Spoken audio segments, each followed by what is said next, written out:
Merhaba arkadaşlar, hepiniz Masallar Dünyası'na yolculuk kanalıma hoş geldiniz. İşte bu haftanın masalı, Mutlu Büyükanne. Hadi o zaman hemen başlayalım. Bir varmış, bir yokmuş. Evvel zaman içinde, uzak bir ülkede, bir kasabada, bir ormanın içinde yaşayan çok ama çok tatlı bir büyükanne varmış. Bu büyükanne her zaman gülümsemesi ve mutlu olmasıyla halkın ilgisini çekermiş. Komşuları onun nasıl bu kadar mutlu olduğunu her zaman merak ederlermiş. Çünkü o kötü bir olayda bile mutlu bir şey ararmış. Her negatif giden bir şeyin içinde pozitiflik arar, bunu mutluluğa çevirirmiş. Gördüğünüz gibi bu fakir evde yaşarmış. Çok parası yokmuş. Bir tane koltuğu, bir de yanmayan şöminesi varmış. Ama bu onun için yine de kötü bir şey demiş. Ah, en azından bir koltuğum var. Ne güzel bir koltuk değil mi? Ama ne isterdim diye sorarsanız açıkçası e, mavi yeni bir koltuk isterdim. Yeni güzel mavi bir koltuğum olsa şöyle otursam, elime de çayımı alsam, sıcak sıcak içsem, şöminemi de yakabilsem başka ne isteyebilirim ki? Diyerek günlerden bir gün çocuklar tabii ki artık hava soğuk olduğu için ne yapıyor? Ormana doğru gidiyor, birazcık odun toplayacak.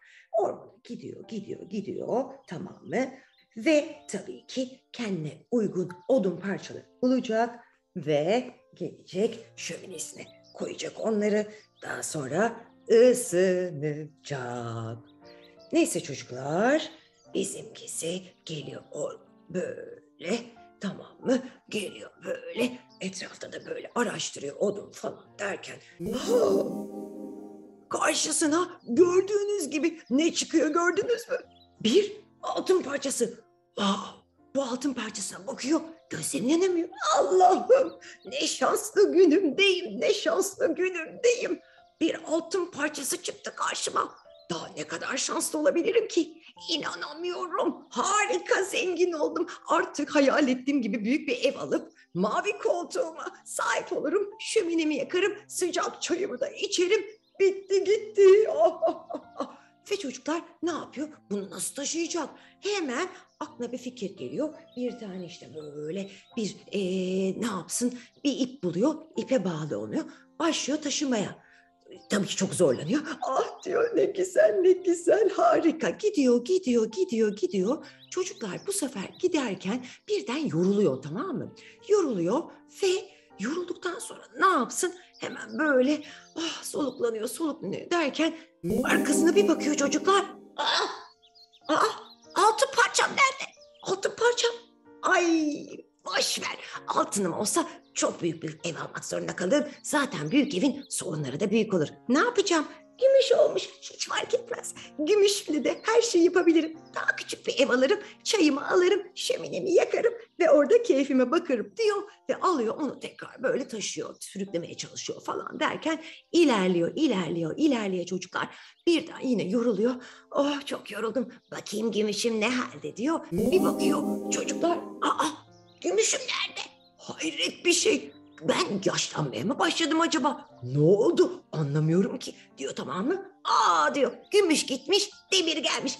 Aman boş ver. Yine ben çok mutluyum.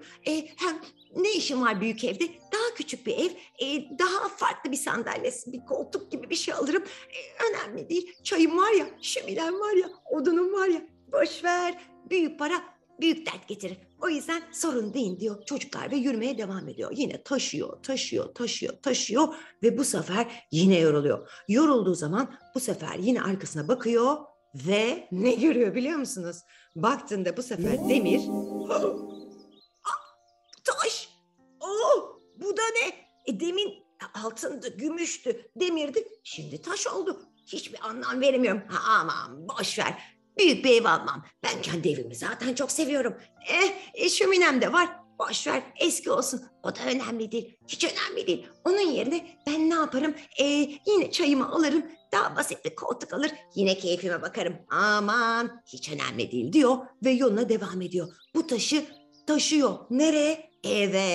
Eve geliyor çocuklar. Eve geldiğinde ne oluyor biliyor musunuz? Eve geldi yine tabii yoruldu derken bir bakıyor arkasına taş. Dev, dev bir taş olmuş. Bu taşa ne oldu?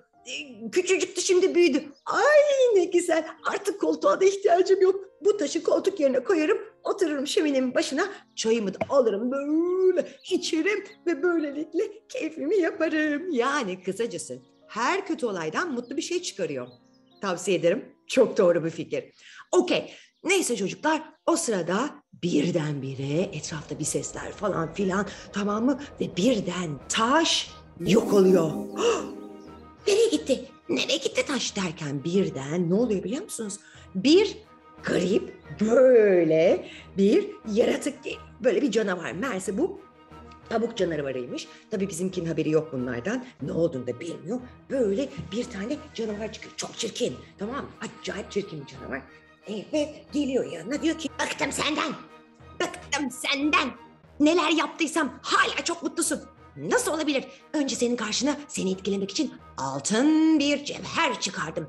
Daha sonra onu gümüşe çevirdim. Daha sonra onu demire çevirdim. Ve sonra sadece sana işe yaramaz bir taş verdim. Ama sen yine mutlu oldun. Çıldıracağım, çıldıracağım diyor.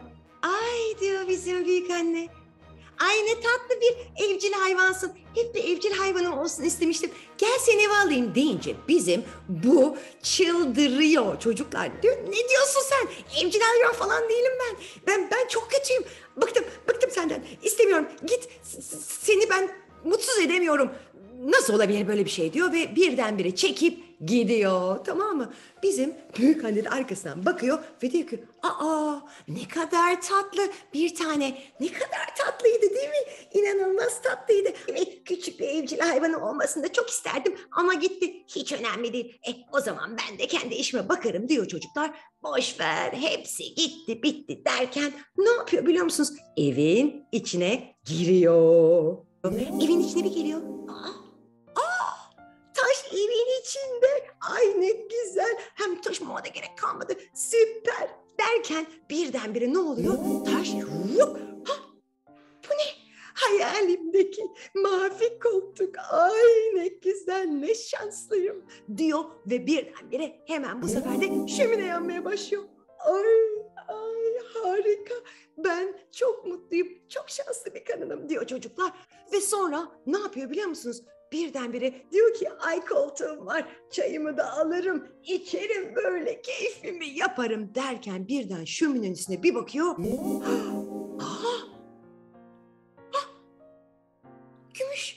Gümüş cevher yerine geldi. Sonra bir bakıyor çocuklar. Altın da burada. İnanamıyorum. Ve en son bir bakıyor tabii ki. Altın, gümüş, demir hepsi burada taşında benim koltuğa döndü. Ne şanslıyım, ne şanslıyım diyor. Alıyor güzel çayını, sıcacık çayını, mavi koltuğuna oturuyor ve bunun keyfini çıkarıyor. Ama ne yapıyor biliyor musunuz? O kadar gönlü zengin bir kadın ki bu, bir büyük anne ki bu. Hemen altın parçalarından alıyor, geceleyin gidiyor tüm komşuların evlerinin önüne, kapılarının önüne bırakıyor. Onlar da onun gibi mutlu ve ferah içinde yaşasınlar diye. İşte mutlu, neşeli büyük annemizin hikayesi bu hafta sona eriyor. O kendine çok güzel, hayallerindeki gibi yeni bir ev alıyor. Büyük bir şömine, mavi bir koltuk ve sıcak çayıyla birlikte. İşte bu haftaki masalımızın sonuna geldik. Eğer beğendiyseniz lütfen abone olmayı da unutmayın. Haftaya yeni masalda görüşmek üzere. Hoşça kalın.